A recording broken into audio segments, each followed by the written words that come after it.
Good morning बेटा। Next अपना topic आज का एक समान विद्युत क्षेत्र में द्विध्रुव को घुमाने में किया गया कार्य। अपने पास क्या है, एक समान बल रेखाएं हैं, उसी को अपन क्या बोलते हैं, एक समान विद्युत यानी बल रेखाएं जो होती है वो सीक्वेंस में चल रही है। एक समान मतलब क्या होगा कि जिनके मध्य की दूरी और तीव्रता क्या बनी रही, एक समान बनी रही, उसी को अपन क्या बोलते हैं, एक समान विद्युत क्षेत्र।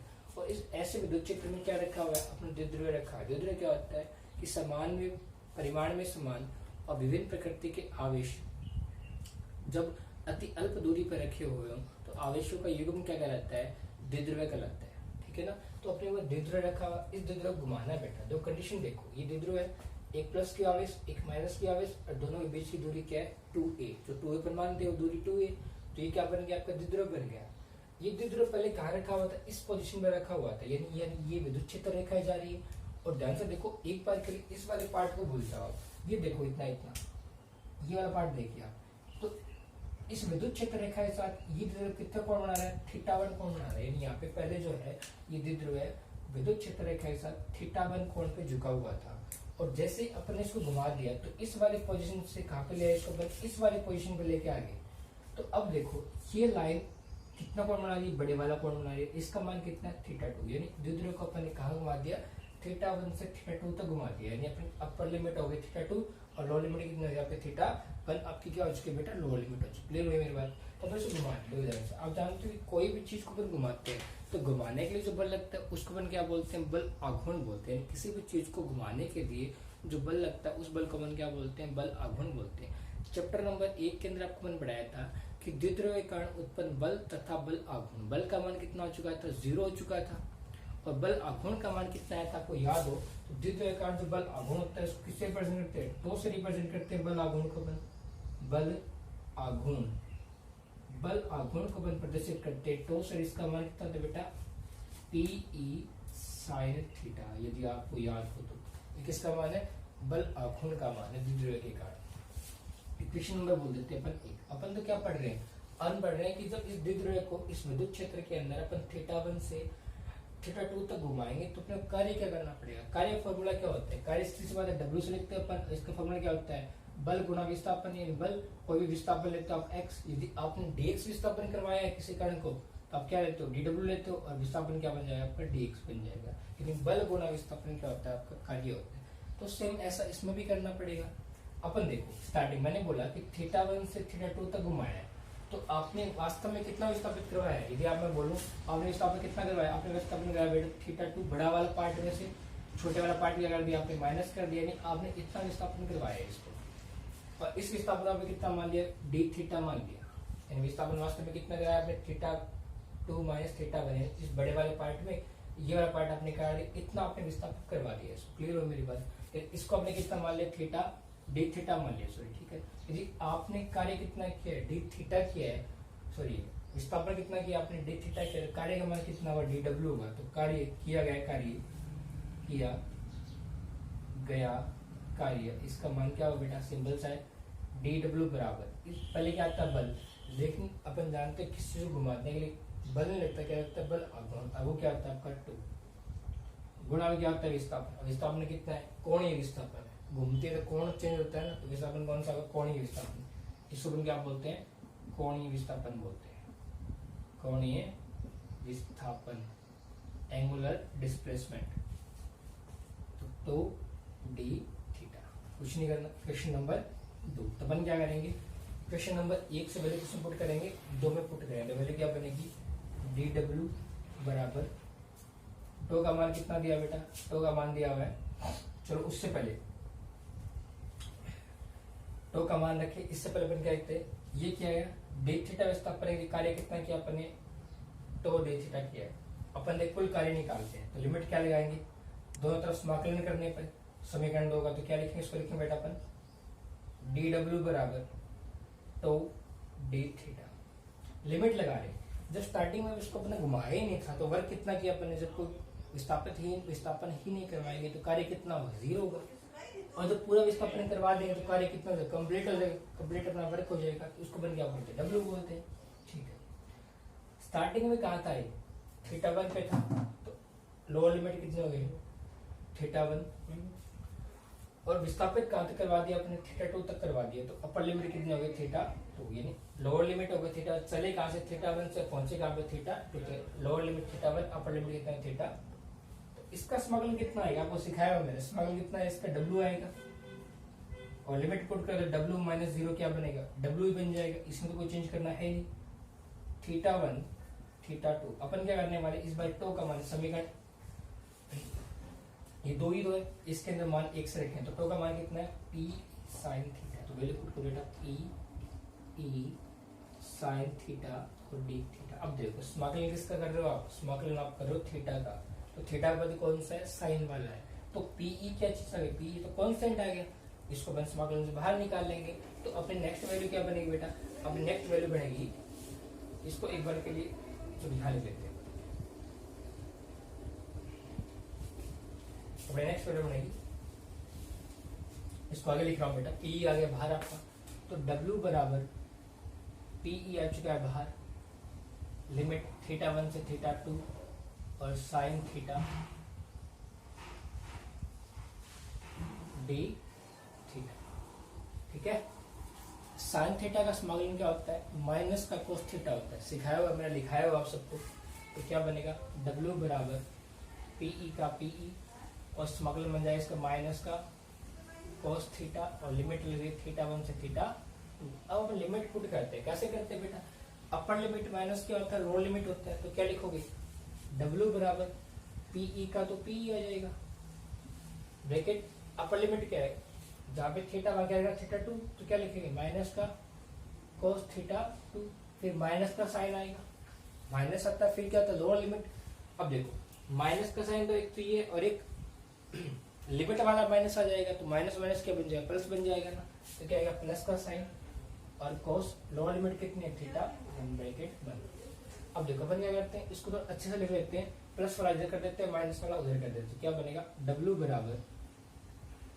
बराबर PE का PE और cos theta 1 minus cos theta 2, ये आपका फाइनल रिजल्ट आ गया। इक्वेशन नंबर कितने हो बेटा, इक्वेशन नंबर 1 2, इसको आप 3 बोल दो, और ये आपके फाइनल कितने हो गए, 4 नंबर इक्वेशन हो गई। क्लियर हुई मेरी बात, लिमिट पुट कर दिया, रिजल्ट क्या है, कार्य का मान कितना है, PE बराबर कोस थीटा 1 माइनस का कोस थीटा 2। अब इसी कंडीशन से वो कंडीशन होगी, ये जो क्वेश्चन आता है ना, तो सीधा कभी नहीं मिलता आपका कि एक समान विद्युत क्षेत्र में द्विध्रुव को घुमाने में क्या है, कार्य ज्ञात कीजिए, ऐसा कभी नहीं मिलता है। अब जब कंडीशन करवाने वाला ना, उस कंडीशन के ऊपर क्या आता है अपना, ये सवाल पूछा आता है एग्जाम के अंदर। देखो कंडीशन लिख रहे हैं, केस फर्स्ट, केस फर्स्ट, विशेष स्थिति, 3 स्थिति चल स्थिति पढ़ती बैठा, केस फर्स्ट। देखो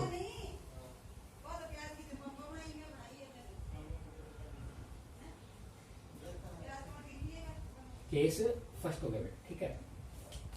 मैंने बोला कि द्विध्रुव को उसकी समांतर स्थिति से, समांतर स्थिति क्या मतलब हो गया, मान के चलो ये द्विध्रुव था, यहाँ पे नहीं रखी, ये बिल्कुल इसके समांतर होता है, ये इस द्विध्रुव पकड़ के ऐसे घुमा के बिल्कुल सीधा समांतर ले आता। तो ये समांतर ले आता, थीटा 1 का मान कम होते होते कितना होता, 0 होता है। द्विध्रुव को समांतर स्थिति से थीटा कोण पर घुमाने में किया गया कार्य। देखो समांतर द्विध्रुव को समांतर स्थिति से, समांतर स्थिति का मतलब क्या हो गया, थीटा 1 इक्वल टू 0।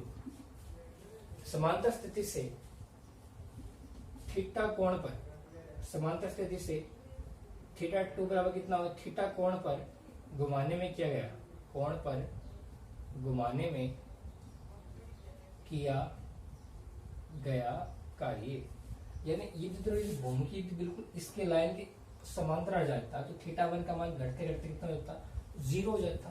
तो थीटा 1 का मान तो हो गया 0 और थीटा 2 का मान कितना हो गया, थीटा। किसी भी कोण जो मर्जी उस कोण पे लीजिए, पहली स्थिति तो यहाँ पे होगी समांतर और फिर आपको उसको घुमाना है। ऐसे अवस्था क्या होती है, इसको हम बोलते हैं W बराबर PE, समीकरण 4 से कर रहे हैं अपन। थीटा 1 का मान कितना है, 0, तो कोस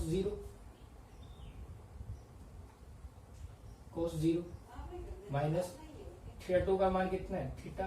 तो वैल्यू क्या बनी बेटा, ये बनेगी W बराबर PE, कोस 0 मान कितना होता है 1, तो 1 माइनस कोस थीटा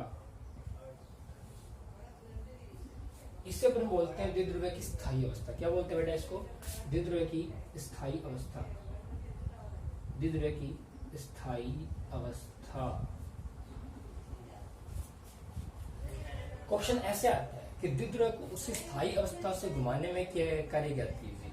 ऐसा नहीं आता है कि विद्युत क्षेत्र में रखे द्विध्रुव को घुमाने में क्या कार्य करती है। तो स्थायी अवस्था कौन सी होती है? स्थायी अवस्था कब होगी कि मान के चलो जब ये प्लस क्यू आवेश और माइनस क्यू आवेश घूम के पूरा यहाँ पे आ जाए, तो देखो ये बिल्कुल समांतर का मतलब क्या हो गया कि इसके लाइन बिल्कुल ऐसे रखा हुआ था, लाइन में घूम के पूरा का पूरा ऐसे आ गया।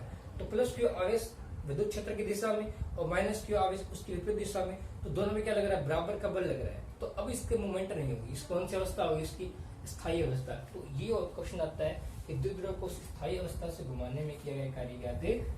ये तो केस हो गया फर्स्ट बेटा। नेक्स्ट देखिए आगे दूसरी कंडीशन देखते हैं। Case second. यदि देखो केस सेकेंड क्या होगा?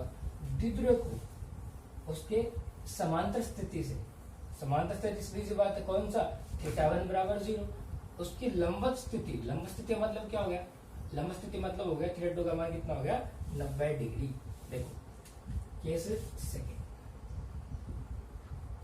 यदि θ1 कितना हो? 0। कौन सी अवस्था है? स्थायी अवस्था।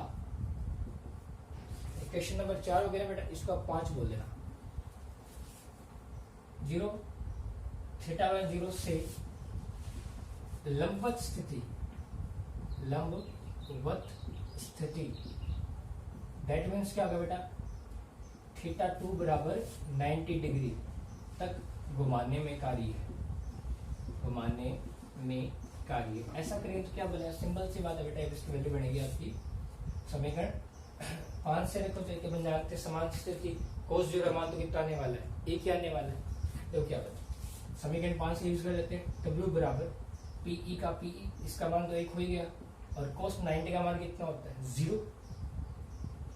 cos 90 इसकी वैल्यू 0, तो W का मान कितना है? W का मान आ गया PE। इसका मान कितना आया बेटा? PE इसके मान आ गया। समीकरण नंबर 6। लास्ट कंडीशन, इसको बोलते हैं अस्थायी अवस्था। Case third sorry. इस बार क्या लिखेंगे? उसको समांतर स्थिति से, दैट मीन्स यदि θ1 बराबर 0 हो और θ2 बराबर कितना हो बेटा? 180 डिग्री हो, तब क्या होगा? इसको बोलते हैं बेटा द्विध्रुव की अस्थायी अवस्था। क्या बोलते हैं? अस्थायी अवस्था।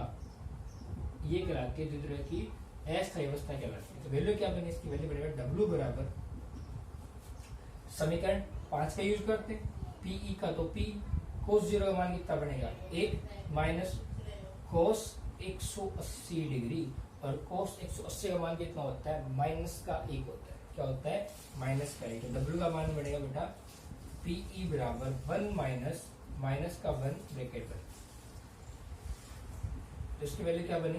इसकी वैल्यू बनी बेटा आपकी माइनस क्या बन गया? प्लस। तो W का मान आ जाएगा आपका 2PE। ये कहलाती है आपकी द्विध्रुव की अस्थायी अवस्था। इसे क्या बोलते हैं? द्विध्रुव की अस्थायी अवस्था बोलते हैं। ठीक है, एक टॉपिक आपका